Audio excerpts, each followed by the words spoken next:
La parole de Dieu est un trésor inestimable. Ne laisse pas ta Bible fermée. Oh non, non. Lis-la, médite-la, nourris-toi. Lis-la, médite-la, nourris-toi. Bonjour. Dans le livre de l'Exode, au chapitre 34, il nous est rapporté que, sur l'ordre du Seigneur, je cite, « Moïse tailla 2 tablettes de pierre, semblables aux précédentes, qu'il avait lui-même fracassées. Tôt le lendemain matin, il monta sur le Sinaï, conformément à l'ordre du Seigneur, et il emportait donc les 2 tablettes. Le Seigneur descendit dans la colonne de fumée et se tint là, à côté de Moïse. Il proclama son nom, le Seigneur. Puis il passa devant Moïse en proclamant encore « Je suis le Seigneur, Yahvé, je suis un Dieu compatissant et bienveillant, patient d'une immense et fidèle bonté. Je manifeste ma bonté envers les hommes jusqu'à 1000 générations, en supportant les péchés, les désobéissances et les fautes, mais je ne tiens pas le coupable pour innocent. » Ce sont les versets 4 à 7 du chapitre 34. Mes amis, savez-vous qu'un grand danger a menacé les chrétiens au tournant du IIe siècle? Oh, pas uniquement à cause des terribles persécutions dont ils ont été les victimes, mais un danger plus intérieur, touchant à l'essence même de la foi chrétienne. Et ce péril a été provoqué par les positions d'un dénommé Marcion, qui a annoncé l'évangile de la grâce, certes, mais aux dépens de l'Ancien Testament qu'il a rejeté et auquel il contestait toute autorité pour les chrétiens. Sa grande affirmation était celle-ci: le Dieu de l'Ancien Testament n'est pas le même que celui du Nouveau Testament. Ce que l'on sait de Marcion, c'est qu'il était d'origine païenne, né vers l'an 100, au nord de la Grèce, au bord de la mer Noire. Il était un riche armateur et il fit de nombreux voyages avant de se rendre à Rome vers l'an 138. Au début, il a été considéré comme un chrétien, puisqu'il fut admis dans l'Église de Rome, qu'il a d'ailleurs généreusement soutenu financièrement. Mais à la suite de ces positions, sa rupture avec la communauté chrétienne eut lieu vers 144, sans qu'il ne quitte pour autant la capitale de l'Empire dans laquelle il s'était établi, enseignant alors ses propres doctrines après avoir été chassé de la communauté des chrétiens et surtout, il faut le remarquer, remboursé financièrement de ce qu'il lui avait versé auparavant. Bref, Marcion fonda dès lors une communauté dissidente dans laquelle il développa sa propre doctrine. Ainsi, de l'écart qu'il constate entre la loi juive et l'Évangile, Marcion a conclu à l'existence de 2 principes divins. D'une part, le Dieu de colère de la Bible hébraïque, donc de l'Ancien Testament, et d'autre part le Dieu d'amour de l'Évangile, Père de Jésus-Christ, venu justement, prétend Marcion, pour abroger la Bible hébraïque qu'il rejette en bloc comme n'étant pas inspirée. Marcion semble ressentir comme une vocation impérieuse de devoir purifier la foi chrétienne de sa gangue hébraïque et de libérer l'homme, dit-il, de la domination du Dieu justicier. Et dès lors pour lui, la révélation du Christ ni ne complète ni n'accomplit le judaïsme, elle le supplante. Elle n'a donc aucun point commun avec lui. Le Christ, pour lui, a uniquement révélé le contraste entre la loi et l'Évangile. Il a donc abrogé la loi de Moïse, délivrant l'homme, dit-il, de la puissance du monde et de celle du Créateur, et le faisant enfant désormais d'un Dieu nouveau qui prescrit la loi d'amour.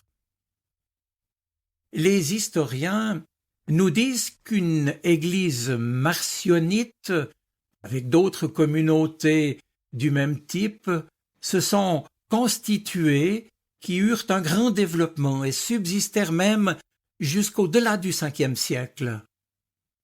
Dès lors, grand danger et menace très sérieuse pour l'intégrité de la foi chrétienne et pour les communautés des chrétiens, l'accueil fait à la doctrine marcionnite obligea très tôt les théologiens et les auteurs chrétiens à réagir et à écrire pour la réfuter très sérieusement, ce que firent Justin, Irénée, Tertullien et bien d'autres encore, qui donc réfutèrent le rejet de l'Ancien Testament et surtout cette affirmation mensongère et fallacieuse qui prétendait que le Père infiniment bon de Jésus était un Dieu différent de celui de la Torah, qui lui était infiniment mauvais. Et ce sera finalement en réaction contre ce qu'on a appelé l'hérésie de Marcion que les communautés chrétiennes du bassin méditerranéen décidèrent alors du processus de codification du canon de la Bible, c'est-à-dire de la liste des livres bibliques qui faisaient autorité pour les chrétiens, adjoignant ainsi par là même aux 39 livres de l'Ancien Testament qui faisaient référence dans l'Église, les 27 livres inspirés de la prédication de Jésus qui devient notre Nouveau Testament. Était-ce le même Dieu dans l'Ancien Testament, le même Dieu que celui du Nouveau Testament? Eh bien, la question était d'importance primordiale, mais elle le reste aussi, puisque beaucoup pensent à tort encore aujourd'hui que le Dieu d'amour ne s'est révélé que dans l'Évangile. Imaginons que dans l'Ancien Testament, Dieu s'est montré toujours le Dieu tout-puissant, vengeur et guerrier. Eh bien, il n'en est rien, puisqu'on peut constater dans notre récit d'Exode 34, et ailleurs aussi, que c'est Dieu lui-même qui prend la parole et qui révèle à Moïse qui il est. Et vous avez entendu ici qu'il proclame lui-même son nom. Eh bien, cette phrase est fondamentale et essentielle tant pour le judaïsme que pour le christianisme. Car le Dieu d'amour auquel nous croyons, ni les Juifs ni les chrétiens ne l'ont inventé. Ils n'ont pas pris leur désir pour des réalités. J'insiste, tel est l'enjeu de tout ce qui a été rapporté jusqu'ici, mes amis. Cette révélation que Dieu fait de lui-même, c'est justement que lui, le Dieu tout autre, il est aussi le Dieu tout proche, le Dieu tout tendre, le Dieu aimant. Et à l'instant où elle a retenti dans l'humanité, cette affirmation, cette révélation était vraiment inattendue en vérité. On ne s'y attendait tellement pas qu'il fallait bien que ce soit Dieu lui-même qui nous le dise. Oui, le Dieu qui a libéré son peuple, qui l'a fait passer de l'esclavage à la liberté, est un Dieu de tendresse et de miséricorde, un Dieu d'amour, un Dieu qui aime. Et donc, je puis vous l'assurer, ce n'est absolument pas par hasard si ce récit emploie ici en hébreu le verbe passer. Dieu passe devant Moïse pour révéler son nom de tendresse, comme il est passé au milieu de son peuple dans la nuit de la mer Rouge. C'est le même verbe, c'est le même mot. Quand Dieu passe, c'est toujours pour libérer son peuple. Et ici, ce deuxième passage de Dieu est encore plus important que le premier. Mais revenons en arrière, au chapitre 32 du livre de l'Exode. Il nous est dit que le peuple impatient avait convaincu Aaron, le frère de Moïse, de créer une idole à adorer sous la forme d'un veau, d'un taurillon d'or, symbolisant la fécondité et la vie. Voyant cela, Dieu s'est mis en colère, et Moïse a intercédé pour que Dieu n'anéantisse pas ce peuple rétif, ce peuple, dit-il, à la nuque raide. Moïse a prié le Seigneur, Yahvé, tel que révélé en Exode 3, de ne pas se contredire. D'une part parce que si Dieu a libéré le peuple, ce n'est pas pour le détruire ensuite. Et puis d'autre part, parce que la promesse faite aux patriarches concernait ce peuple-là. Le chapitre 33 nous rapporte ainsi ce dialogue de Moïse avec Dieu, sous le signe d'une grâce accordée après la faute. Moïse, qui connaissait ceux et celles qui l'avaient conduit jusque-là, on a tout de suite déduit « Oui, nous sommes un peuple à la tête dure, mais toi, Seigneur, si tu es vraiment le Dieu aimant, le Dieu tendre et miséricordieux que je crois, pardonne, nous ferons tout notre possible pour répondre à ton amour. » Le texte nous dit que le Seigneur a écouté Moïse et a renoncé à sa colère. Moïse est donc reparti près de lui, sur son ordre, sur la montagne du Sinaï. Et là, une nouvelle chance commence pour le peuple, avec, il faut le relever, la présentation de Dieu, présentation d'ampleur, et plus précise que le fameux « Je suis qui je suis » ou « Je serai qui je serai » révélé au buisson ardent en Exode 3 mentionné tout à l'heure.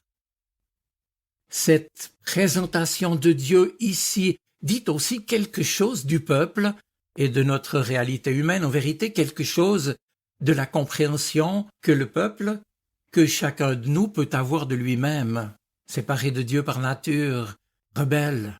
Parce que les termes successifs utilisés ici sont tous des termes de relation qui orientent cette alliance favorable et disposée au don.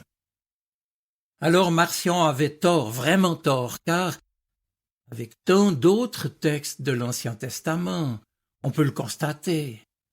Dieu est tendre et miséricordieux, lent à la colère, plein d'amour et de fidélité.